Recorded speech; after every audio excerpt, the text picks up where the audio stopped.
gmna uses artificial intelligence for generated speech, visuals, and production.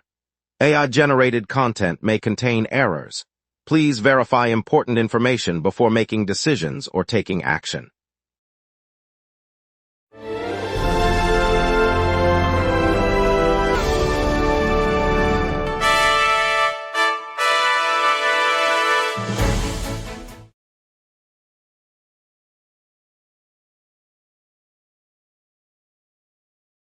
Good evening, Chicago. Tonight we'll look at residents cleaning up after 6 tornadoes while another storm system looms, and hear how a Loyola professor is battling West Nile by hunting sewer mosquitoes. Traffic is light with a few minor incidents. Over to you, Miles. The YMCA announced free summer memberships for Chicago teens, with over 3,000 signing up this week, covering pool access, fitness classes, and after-school programs. Rosalind, the YMCA's free summer pass includes unlimited pool lanes, group workouts, and tutoring sessions, aiming to keep teens active and engaged across the city. Miles, registrations occur at all 30 city YMCA locations, with each center providing wristbands and schedule brochures, and the program runs from early June through late August. Lots to get to this evening, so let's dive right in and begin our broadcast, bringing you Chicago's stories today. Here are our top stories. 6 tornadoes ripped through Chicago's south suburbs and northwest Indiana on Friday, leaving homes damaged and power out. Residents are now clearing debris as forecasters warn of additional storms this weekend. Delia Vasquez has the full story. Down in the south suburbs, crews are hauling away broken shingles and tangled tree limbs, while volunteers stack pallets of sandbags for the next storm. In the streets of Tinley Park, families are huddled around generators, waiting for the electric company to restore power knocked out by a series of 6 tornadoes that ripped through the area earlier this week. Across the state line in northwest Indiana, neighbors in Portage are clearing debris from driveways, their trucks loaded with drywall and shredded roofing as forecasters warn more severe weather is on the horizon for the weekend. The mood is one of cautious patience as residents brace for another round of high winds and possible rain. Delia Vasquez, GMNA News, Chicago. Professor Justin Harbison of Loyola University, Chicago's Parkinson School of Health Sciences and Public Health, is out in the Willow Park neighborhood of Des Plaines this afternoon checking city storm drains for mosquito larvae. He's part of a growing effort to track and curb West Nile virus, which spreads through mosquitoes that often breed in underground sewers. By sampling water in the drainage system, Harbison hopes to identify hotspots before the insects reach adulthood and increase the risk of human infection. The research builds on recent studies showing that targeted larval control can significantly lower transmission rates. City officials have praised the collaboration, noting that early detection in places like Willow Park could keep the virus off the streets and protect residents across the Chicago metropolitan area. The team will continue surveys through the fall, aiming to map breeding sites citywide. Severe weather is set to roll through the Chicago area and northwest Indiana as rehearsals begin for the iconic Chicago Air and Water Show. Meteorologists warn of damaging winds, hail, and heavy rain over the next 2 days, conditions that could jeopardize the practice schedule and safety of performers. Already, storms have knocked out power to more than 300,000 customers across the region, and forecasters expect the threat to persist through the show's opening weekend. The Chicago Department of Aviation and local utility crews are on standby, ready to respond to any outages or debris. Residents near the lakefront are being advised to stay alert for sudden gusts and possible tornadoes as the show's aerial teams conduct their first practice flights this afternoon. Emergency management officials are monitoring the situation closely and stand ready to activate shelters if needed.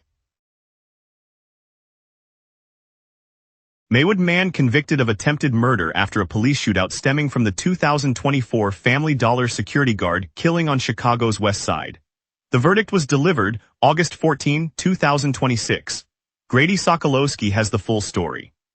The Maywood suspect who opened fire at the West Side Family Dollar back in 2024 now sits behind bars after a jury returned a guilty verdict on attempted murder. The original incident left a store security guard dead and sparked a brief gun battle with Chicago police outside the aisles. Prosecutors said the defendant fired multiple rounds, prompting officers to return fire and engage in a chaotic shootout that lasted minutes. After a year-long trial, jurors concluded the shooter intended to kill the guard, satisfying the charge of attempted murder. He faces a lengthy prison term as sentencing looms. The verdict was read on August 14, 2026 in a packed courtroom. Grady Sokolowski, GMNA News, West Side. The Chicago Sinfonietta and the Chicago Federation of Musicians finalized a one-year contract yesterday, even as the orchestra's concerts, education programs, and administrative staff stay on hold. The agreement, reached amid a difficult financial stretch, suspends all performances except a single scheduled show while the group trims its office workforce. The ensemble, now celebrating 40 years of championing diverse musicians, has been forced to pause its season and cut back on community outreach. Union leaders said the one-year deal buys time to restructure and seek new funding, but it does not restore the full slate of concerts that audiences have come to expect at Symphony Center. City officials noted the orchestra's absence will leave a noticeable gap in the downtown cultural calendar, affecting both patrons and local schools that relied on its outreach. The city's cultural landscape loses a prominent voice as the orchestra works through this interim period.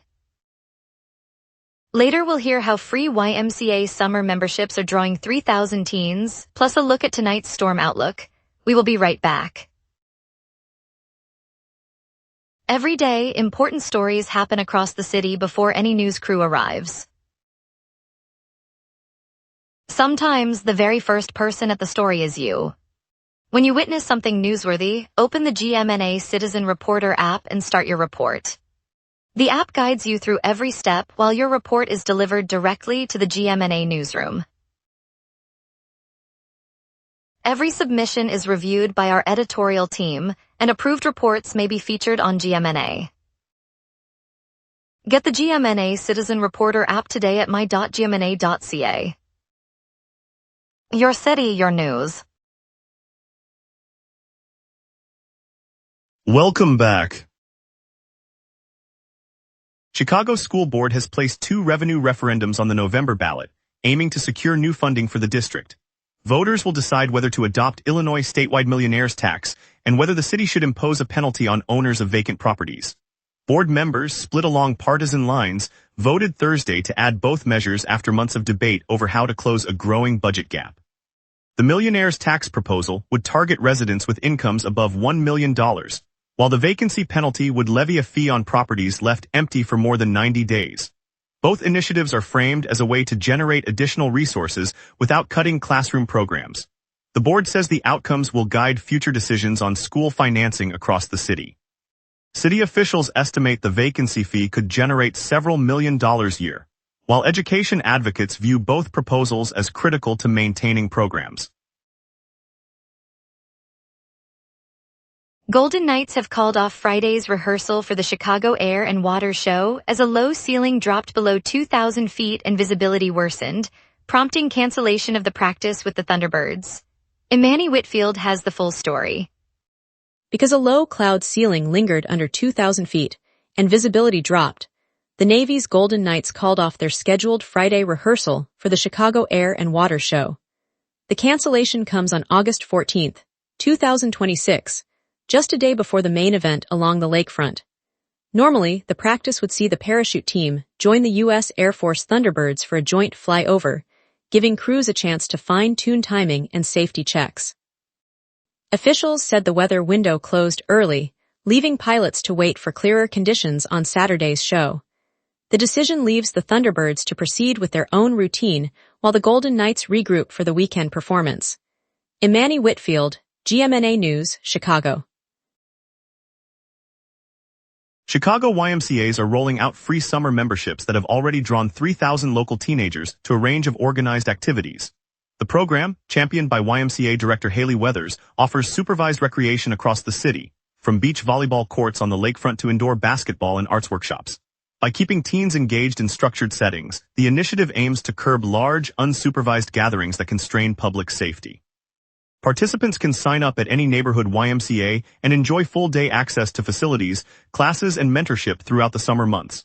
Organizers say the response has exceeded expectations, with schools and parents reporting higher attendance at after-school programs. The effort continues through the season, providing a safe, active outlet for Chicago's youth while fostering community connections.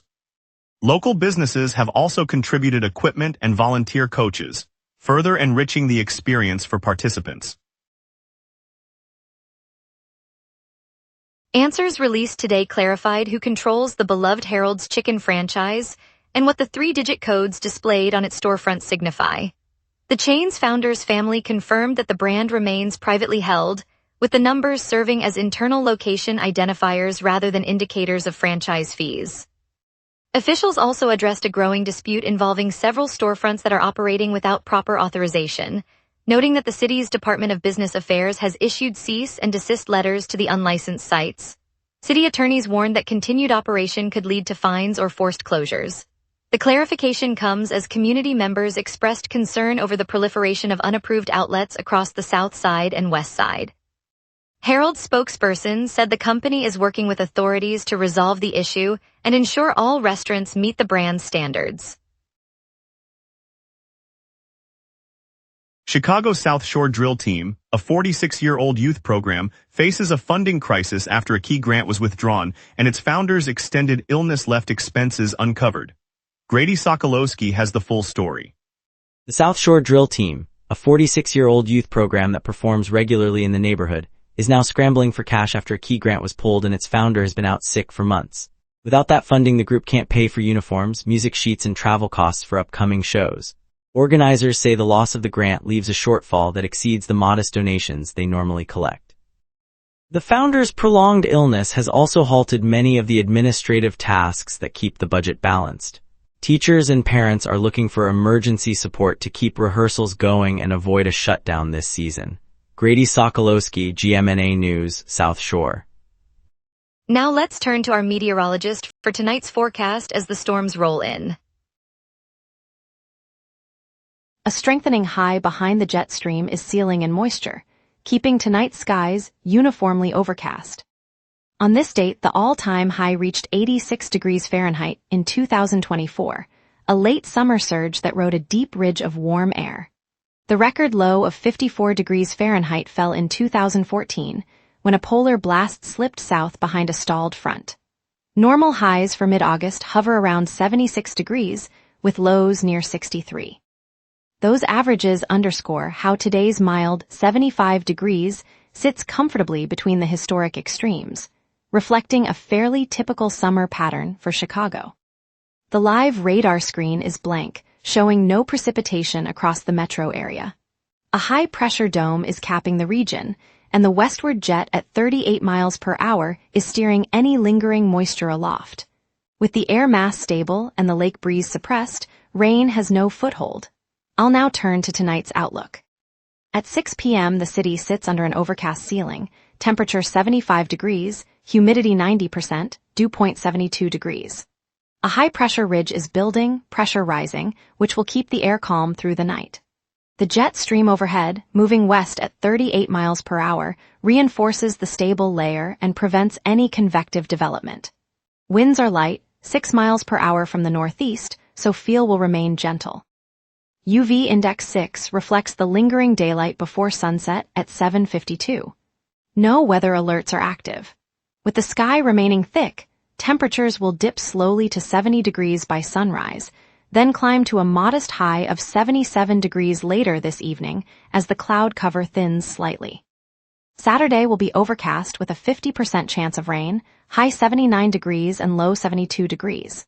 Sunday remains overcast, warming to 84 degrees with a low of 73 degrees. Monday shifts to mainly clear skies, high 75 degrees and low 70 degrees, offering a brief dry spell.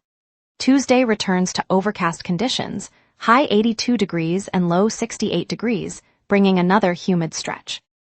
Wednesday turns mainly clear again, high 79 degrees, low 64 degrees, with a 30% rain chance lingering into the night.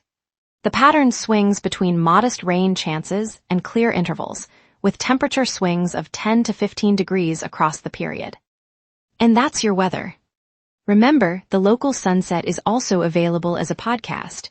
Listen anytime on Apple Podcasts or wherever you get your podcasts. Traffic lightening up, the Cubs gear up for their Cardinals showdown, and Mars Snacking's new jobs boost our economy. We will be right back. Every day, important stories happen across the city before any news crew arrives. Sometimes the very first person at the story is you. When you witness something newsworthy, open the GMNA Citizen Reporter app and start your report. The app guides you through every step while your report is delivered directly to the GMNA newsroom. Every submission is reviewed by our editorial team, and approved reports may be featured on GMNA. Get the GMNA Citizen Reporter app today at my.gmna.ca. Your city, your news.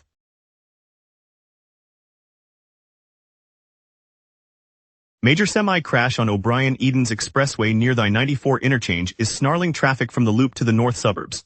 All lanes are backed up and IDOT expects the scene to stay closed for at least 2 hours. Drivers should reroute onto Foster Avenue eastbound, then cut south on Irving Park, or use the Lake Shore Drive frontage roads to skirt the bottleneck. A sinkhole on South Side near 71st Street is forcing a 3-lane closure on the Dan Ryan, adding moderate delays. Take the southbound expressway to the 92nd Street exit and loop back on the 94th to stay moving. CTA Red Line service north of Howard is halted after a medical emergency. A shuttle is running between Howard and Granville, so expect longer rides on the north side. Downtown Blue Line trains are terminating at Washington, with a short-turn shuttle covering the missing segment. Ohio Street ramp off the Dan Ryan remains closed for repairs. Use Michigan Avenue instead. The Pulaski Pink Line elevator is out, so riders must use the stairs. All other major corridors are flowing freely. Chicago Air and Water Show 2026, the city's loudest weekend, takes over the lakefront this coming weekend, delivering daring aerial stunts and splash-filled thrills for families and fans of high-octane spectacle. Chicago House Music Festival and Conference rolls out from August 27 through 30, lighting up the Cultural Center, Millennium Park, and other downtown spots with deep-cut beats and industry panels that keep the city's dance pulse alive. On August 25, the Outlaw Music Festival brings Steven Wilson Jr. to the Huntington Bank Pavilion, a night of gritty, soulful country rock that's perfect for a summer evening out. Finally, Sound and Gravity Festival kicks off September 3 through 6 across Athenaeum Center, Beat Kitchen, and several neighborhood venues, promising a 4-day immersion of experimental sound and visual art for anyone craving fresh, boundary-pushing performances. Stay tuned, Chicago, the summer's still humming. And now here's Theo with sports. Weekend showdown looms as Chicago's clubs chase momentum and future stars. The Cubs enter Friday's 1:20 p.m. clash with the Cardinals fresh off a 19-9 run, ending any back-to-back loss streak.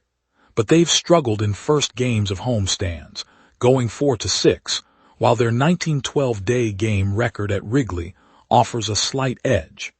The Cardinals will aim to capitalize on that opening game inconsistency. This Friday finale seals the Cubs-Cardinals season series at 5 apiece after Chicago rallied to win 3 of 4 in St. Louis last month. Early season woes have faded, but the rotation duel will be pivotal. Andre Palante, arguably the staff's most effective arm, joins Kyle Leahy in a battle that could tip the balance towards Chicago. Rock Kolosky climbs to no. 11 on the MLB Top 100, yet remains Chicago's no. 1 prospect. The high A assignment after a standout college career signals the White Sox see a rapid path to the big leagues, with a 2027 debut already on the radar. Stay tuned, the Windy City sports saga rolls on. Thanks, Theo. Mars Snacking, anchored in Chicago's West Loop, is breaking ground on a massive expansion of its global headquarters. The plan will add 600 new jobs, ranging from production line technicians to research and development engineers, giving a real boost to the local workforce. At the same time, the company is launching the Mars Snacking Foundation's Better Community Fund, slated to award more than $3.6 million in grants next year for neighborhood parks, youth programs, and food security initiatives. For a city that thrives on manufacturing roots and community spirit, this growth not only fuels the economy but also reinvests directly into the neighborhoods that keep Chicago moving forward. Stay tuned as we head to Logan Square, where artist Darius Dennis unveils a striking Stacey King mural. We will be right back. Every day, important stories happen across the city before any news crew arrives.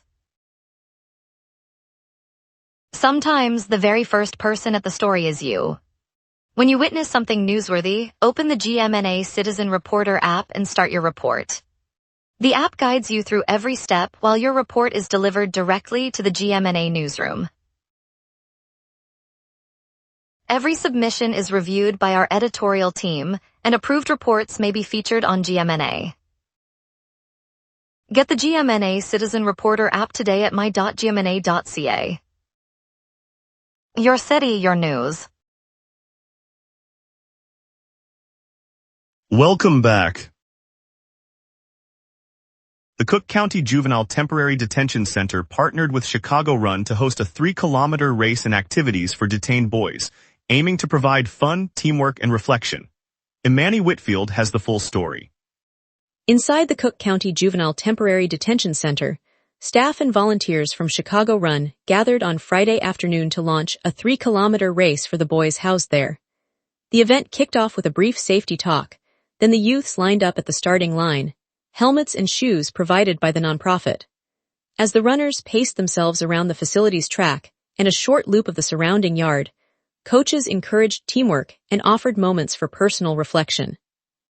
After the finish, participants received medals and a snack break, while counselors led a quick debrief on goal setting and staying active beyond the center's walls.